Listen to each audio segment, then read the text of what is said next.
नमस्कार दोस्तों, मैं संदीप आपका स्वागत करता हूं अपने ही यूट्यूब चैनल साइंस दीप पर।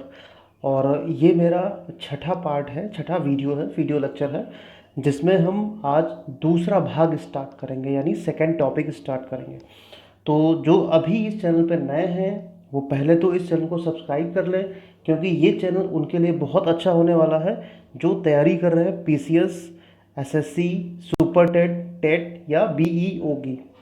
तो ये जनरल साइंस की सीरीज़ मैंने शुरू की है। तो आपको हम बता दें, ये टॉपिक वाइज सारे हम डिस्कस करेंगे। तो पहला एक हमारा टॉपिक हो चुका था जीव विज्ञान का, यानी बायोलॉजी का, कोशिका। और जिन्होंने अभी तक ना देखे हैं तो प्लेलिस्ट में जाकर, प्लेलिस्ट में आप जाएंगे तो आपको प्लेलिस्ट में ये सारे वीडियो जो हमने अभी तक 5 पार्ट बनाए हैं वो सारे आपको मिल जाएंगे। तो आज हम छठा भाग जो शुरू करेंगे वो हमारा होगा, यानी हम एक एक टॉपिक तीनों साइंस का, यानी फिजिक्स, केमिस्ट्री एंड बायोलॉजी तीनों से लेंगे। तो पहला हमारा सेल हो चुका है बायोलॉजी से, एंड दूसरा टॉपिक हमारा रहेगा केमिस्ट्री से। तो दूसरा टॉपिक हमारा रहेगा स्टेट ऑफ मैटर या पदार्थ की अवस्थाएं। इनसे भी बहुत सारे क्वेश्चन पूछे जाते हैं। और दूसरा, यानी हम ये पूरा एक टॉपिक रहेगा पदार्थ की अवस्थाएं और परमाणु और अणु, ये पूरा एक टॉपिक ही रहेगा, जिसको पहले हम डिस्कस करेंगे डिटेल में। देन उसके बाद हम क्या करेंगे, इसके जो भी क्वेश्चन बनते हैं, पॉसिबल क्वेश्चंस, वो सारे हम इसमें सॉल्व करेंगे। तो बिना किसी देरी के हम शुरू करते हैं आज का जो हमारा टॉपिक है मैटर यानी पदार्थ। शुरू करते हैं। तो आज हम इस वीडियो में पदार्थ के बारे में बेसिक जो जानकारी है वो सारी पढ़ेंगे। तो जिन्होंने अभी तक इस चैनल को सब्सक्राइब ना किया हो तो सब्सक्राइब कर लें, और जो भी तैयारी कर रहे हो कंपटीशन की, आप उनको शेयर भी कर दें ताकि ये वीडियो उनको तक भी पहुंच सके। तो स्टार्ट करते हैं पदार्थ। अगर हम देखें, ब्रह्मांड की बात करते हैं, जिस सारा यूनिवर्स सिर्फ दो चीज़ों से मिलकर बना हुआ है। एक हमारा पदार्थ है एंड दूसरा एनर्जी यानी ऊर्जा। तो ऊर्जा तो हमें अभी नहीं यहाँ पे पढ़ना है, लेकिन हम अभी यहाँ पे पढ़ेंगे पदार्थ के बारे में। पदार्थ की अवस्थाएं देखेंगे। अगर देखें, पदार्थ की जो बेसिक अवस्थाएं, मूलभूत अवस्थाएं हैं, वो 3 हैं। हालांकि 5 अवस्थाएं होती हैं, पांचों हम अभी आपको बताएंगे। और भौतिक आधार पर देखा जाए पदार्थ को तीन तीन यानी सॉलिड, लिक्विड, गैस, यानी ठोस, द्रव, गैस में बांटा गया है। और अगर रासायनिक के आधार पर देखें, यानी कि रासायनिक वर्गीकरण देखें, तो उनको 2 भागों में बांटा गया है, एक शुद्ध पदार्थ और एक अशुद्ध पदार्थ। तो आज हम ये टॉपिक पूरा ख़त्म करते हैं। तो पहले हम जानेंगे पदार्थ क्या होता है। पदार्थ जो कोई भी चीज़ स्थान घेरे, जगह घेरे, उसका कोई मास हो, तो वो कोई भी चीज़ पदार्थ हो सके। जो भी चीज़ आपके आसपास अवेलेबल हो, कुर्सी, मेज, हवा, पानी, जो भी है, ये सब क्या है, पदार्थ है, क्योंकि ये सब चीज़ें स्थान घेरती हैं और इनका कुछ ना कुछ मास होता है। अब देखते हैं पदार्थ के गुण क्या होते हैं, यानी क्या पदार्थ की क्वालिटीज़ होती हैं, क्यों हम उनको, किसी को ठोस कहते हैं, किसी को द्रव कहते हैं और किसी को गैस कहते हैं। अगर हम पदार्थ को देखें, कोई भी पदार्थ हो, वो बहुत ही छोटे छोटे कणों से मिलकर बना होता है। और वो कण जो होते हैं वो अलग अलग तरीके से मौजूद होते हैं, इसीलिए हम उनको बोलते हैं, किसी को ठोस बोल देते हैं, किसी की अवस्था द्रव जैसी दिखाई पड़ती है। ये जो कण दिखाए गए हैं, ये उनके कणों के जो पोजीशन होती है, उन्हीं के आधार पर उनकी ठोस, द्रव या गैस बनते हैं, या उनको हम ठोस या द्रव गैस कहते हैं। तो पहले हम इनके कुछ गुण होते हैं वो जान लेते हैं। जैसे दिया हुआ है, पदार्थ जो होते हैं, कोई भी पदार्थ, वह बहुत छोटे कणों, बहुत छोटे, जिनको हम आँख से देख भी नहीं सकते, बहुत छोटे कणों से मिलकर बना होता है। और ये कण बहुत छोटे छोटे होते हैं, और इन कणों के बीच में रिक्त स्थान होता है, यानी particles of matter have space between them. And पदार्थ के कण निरंतर गति करते रहते हैं। ये आप ध्यान में रखिए कि अब कोई भी पदार्थ की बात की जाए तो आपके दिमाग में कुछ इस तरीके से फिगर बनेगा कि पदार्थ जो है वो अणुओं से बना होता है, क्योंकि जो भी हम समझेंगे वो सब अणुओं से लेकर ही समझेंगे, यानी कणों से लेकर ही समझेंगे। नेक्स्ट अगला देखते हैं, पदार्थ के कण एक दूसरे को आकर्षित करते हैं, यानी जो ये कण है ये एक दूसरे को अपनी तरफ खींचते हैं आकर्षण बल से। तो अब हम देखते हैं कि पदार्थ की अवस्थाएं, एक्चुअली पदार्थ की जो अवस्थाएं होती हैं वो 5 अवस्थाएं होती हैं। जैसे बताया गया है कि पूरा जो ब्रह्मांड है, पहले पुरातत्व में भी माना जाता था कि जो हमारा ब्रह्मांड है वो 5 तत्वों से मिलकर बना हुआ है। तो ऐसे ही जो पदार्थ की अवस्थाएं हैं वो 5 बताई गई हैं। साइंटिस्ट ने अभी तक की जो अवस्थाएं खोजी गई हैं वो 5 खोजी गई हैं। जैसे कि 3 तो आप बेसिकली जानते होंगे, सॉलिड, लिक्विड और गैस। लेकिन उसके अलावा भी 2 अवस्थाएं होती हैं। एक होती है चौथी अवस्था, जो होती है फोर्थ अवस्था, वो होती है प्लाज्मा। अब प्लाज्मा क्या होता है? प्लाज्मा, जैसे अब आप ऐसे समझें, ये सारी अवस्थाएं एक दूसरे से रिलेट करती हैं, यानी संबंध रखती हैं। जैसे अगर बात करते हैं सॉलिड की, सबसे सॉलिड होता है, जब इसको हम गर्म करते हैं यानी इसको हम ऊर्जा देते हैं, तो इनके कणों में भी ऊर्जा आ जाती है। इनके कणों में ऊर्जा आ जाने से इनके बीच में जो ये गति कर रहे होते हैं, गति ये और तेज करने लगते हैं। तेज करने से फिर इनकी पोजीशन हो जाती है लिक्विड तरीके से, यानी द्रव में बदल जाते हैं। अब द्रव में बदल जाते हैं और फिर जब उनको हम और गर्म करते हैं तो उनमें और ऊर्जा आ जाती है उनके कणों में, तो वो फिर गैस में बदल जाते हैं। तो फिर उसके बाद क्या करते हैं, जब हम गैस को बहुत ज़्यादा टेम्परेचर पे गर्म करते हैं तो गैस जो होता है वो आयनिक हो जाते हैं। मीन्स जो गैस में एटम और मॉलिक्यूल होते हैं वो आयन में कन्वर्ट हो जाते हैं। आयन मतलब जो होते हैं प्लस और माइनस। जैसे कोई भी एटम होता है, कोई भी पदार्थ, उसमें प्लस माइनस होते हैं, तो आखिरी में वही बदल जाते हैं। तो ऐसी अवस्था जो होती है इसको बोलते हैं प्लाज्मा। जैसे कि आप लोग जो ये एलईडी बल्ब जलाते हैं, एक्चुअल में ये जो होता है प्लाज्मा इसमें फिल होता है, प्लाज्मा ही चमकता है। और 5वीं स्टेज जो होती है वो बीई कंडेंसेट होती है। मीन्स बीई कंडेंसेट का मतलब होता है बोस आइंस्टीन कंडेंसेट। अब बोस आइंस्टीन कंडेंसेट नाम अजीब लग रहा होगा। हाँ, अजीब नाम है इसका, क्योंकि ये जो है 2 साइंटिस्ट जो है इसकी खोज कर रहे थे और उन्होंने ही इसकी खोज की, तो उन्हीं के नाम पर हो गया। जैसे एक सत्येंद्र नाथ बोस, तो इनके नाम पर बोस हो गया।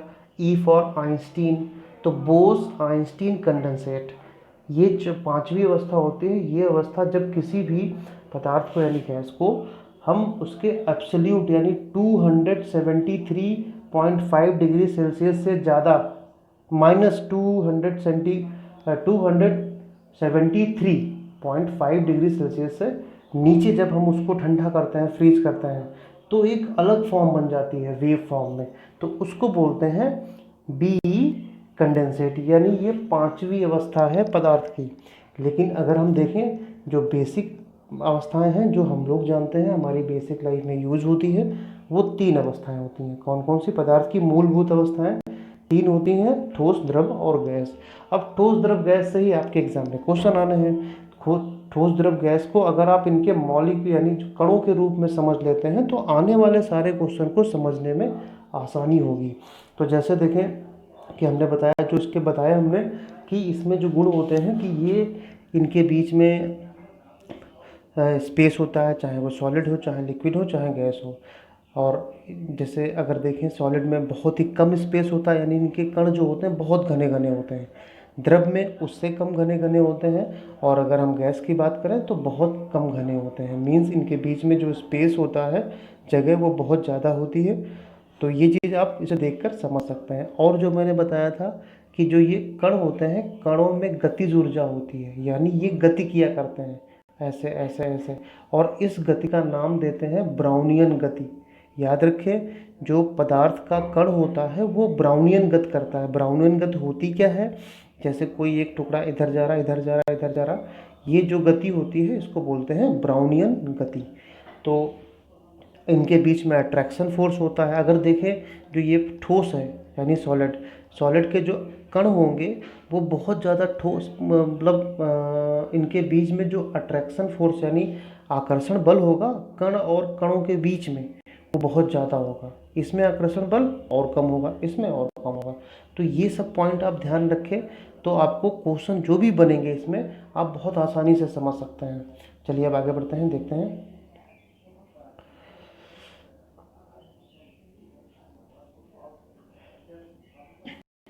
ये जरूर अंतर आप समझें।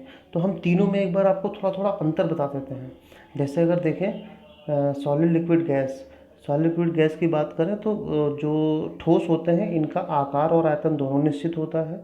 और द्रव का जो होता है, द्रव अगर है उसका आयतन तो उतना ही रहेगा, चाहे आप ग्लास में रखें चाहे आप बाल्टी में रखें, आयतन उतना ही रहेगा, लेकिन आकार बदलता रहेगा। यानी द्रव का आकार निश्चित नहीं होता है लेकिन आयतन निश्चित होता है। लेकिन गैस का तो कुछ भी निश्चित नहीं होता, ना आकार ना आयतन। अब बात करते हैं, आयतन आकार हो चुका है, दृढ़ता।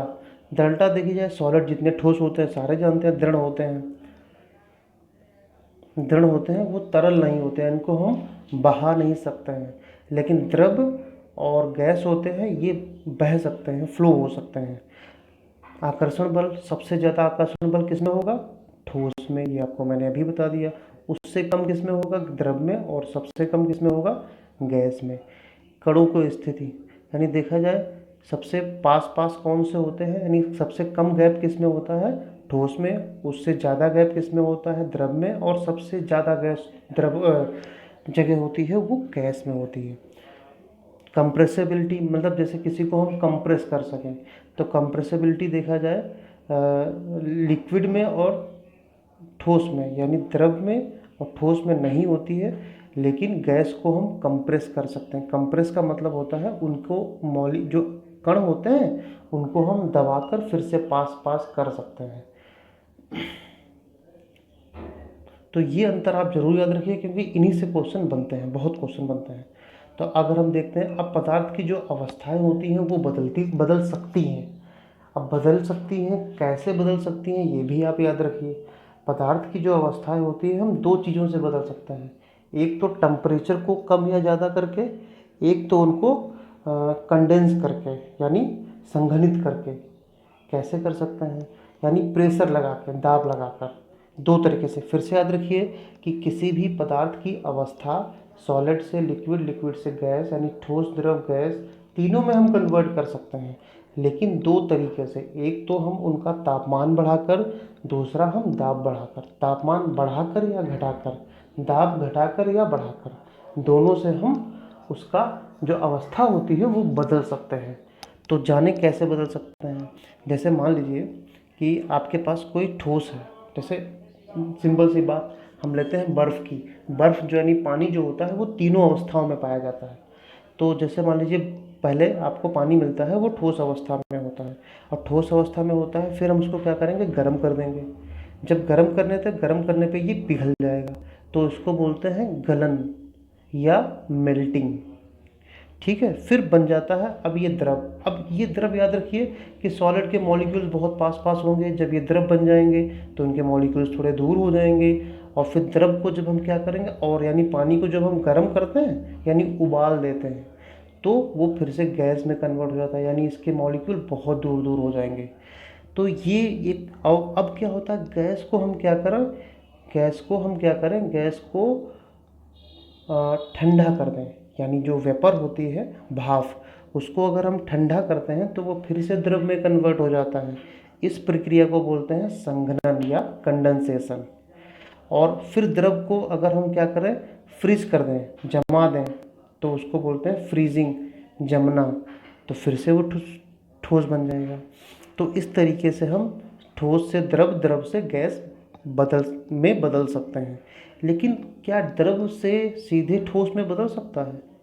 बिल्कुल बदल सकता है। द्रव से सीधे ठोस में बदल सकता है, और गैस से सीधे ठोस में बदल सकता है, और ठोस से सीधे गैस में बदल सकता है। तो लेकिन ये कुछ ही पदार्थ होते हैं जिनमें हम ऐसा कर सकते हैं। इस प्रक्रिया को बोलते हैं ऊर्ध्वपातन या सब्लिमेशन। बहुत इंपॉर्टेंट टॉपिक है, ध्यान दीजिएगा।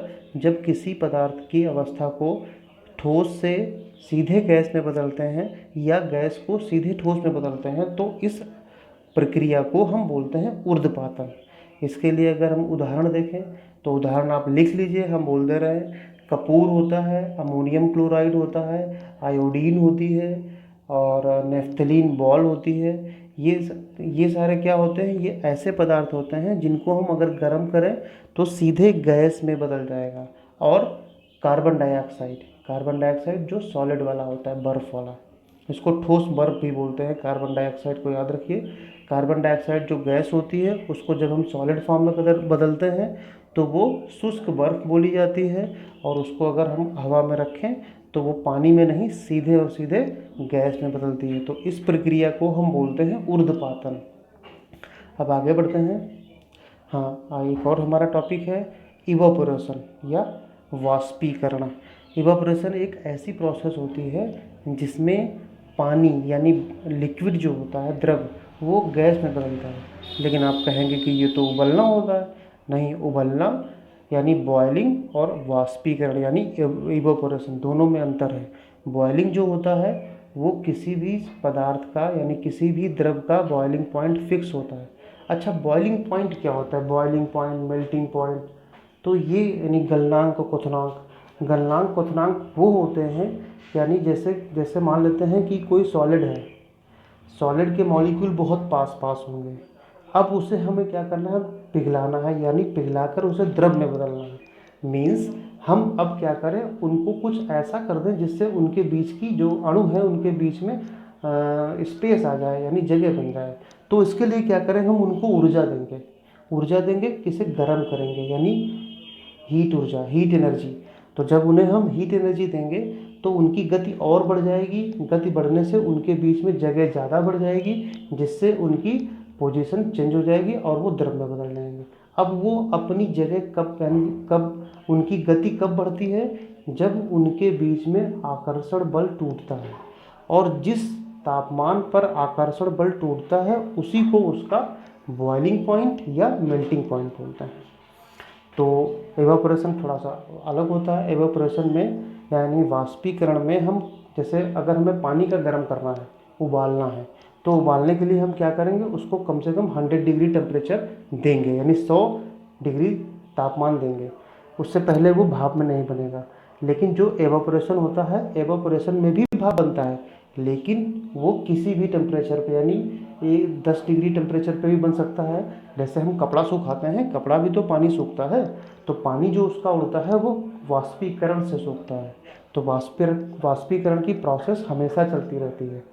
तो वाष्पीकरण जो होता है उसको भी द्रव को गैस में बदलना, लेकिन उसके बॉइलिंग पॉइंट से नीचे। अब वाष्पीकरण का यूज़ कहाँ किया जाता है? जैसे जो समुद्र से नमक हम लोग मिलता है हमको, जो समुद्र से नमक मिलता है वो वाष्पीकरण से ही मिलता है। जैसे आप तो जानते होंगे कि समुद्र के पानी में नमक होता है, उसको हम अलग अलग गड्ढे चैम्बर के रूप में बना लेते हैं और उस चैम्बर में क्या करते हैं, उसको छोड़ देते हैं और वो धूप में सारा पानी उड़ जाता है। पानी उड़ जाने का मतलब वाष्पीकरण हो जाता है। और वाष्पीकरण होने के बाद सिर्फ बचता है उसमें नमक। नमक को हम लोग इकट्ठा कर लेते हैं और अपने यूज़ में लाते हैं, या उसको जो है प्योर करते हैं, फिर पैकेट्स में भरते हैं। अच्छा, ये जो वाष्पीकरण होता है ये भी कई बार पूछा गया है कि वाष्पीकरण किस पर निर्भर रहता है, यानी पर कौन से कारक जो है उसे इफ़ेक्ट कर सकते हैं, प्रभावित कर सकते हैं।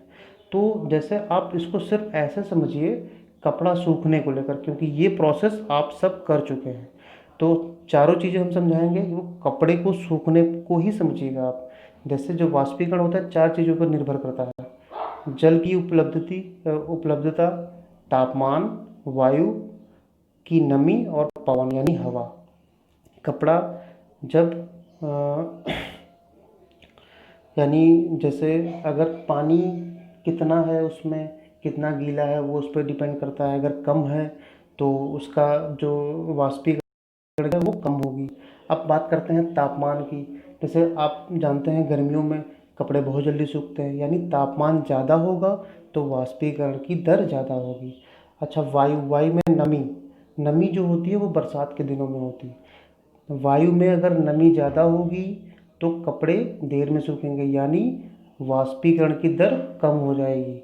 और नमी कम है, गर्मियों में नमी कम होती है हवा में, तो वाष्पीकरण की दर ज़्यादा होती है। पवन, जैसे आप पंखे में कपड़ा डाल देते हैं, जल्दी सूख जाता है, और बिना पंखे के कम जल्दी सूखता है। तो पवन में जो वाष्पीकरण होती है, एवापोरेशन, उसकी दर बढ़ जाती है। तो ये इसको प्रभावित करने वाले कारक होते हैं। तो ये आपका पदार्थ जो है ये यहाँ पे ख़त्म होता है, और अगले टॉपिक में हम आपको अगला टॉपिक बताएंगे। तब तक के लिए नमस्कार दोस्तों। अगर वीडियो पसंद आया हो तो लाइक कर दें और अपने दोस्तों को फॉरवर्ड कर दें। धन्यवाद दोस्तों।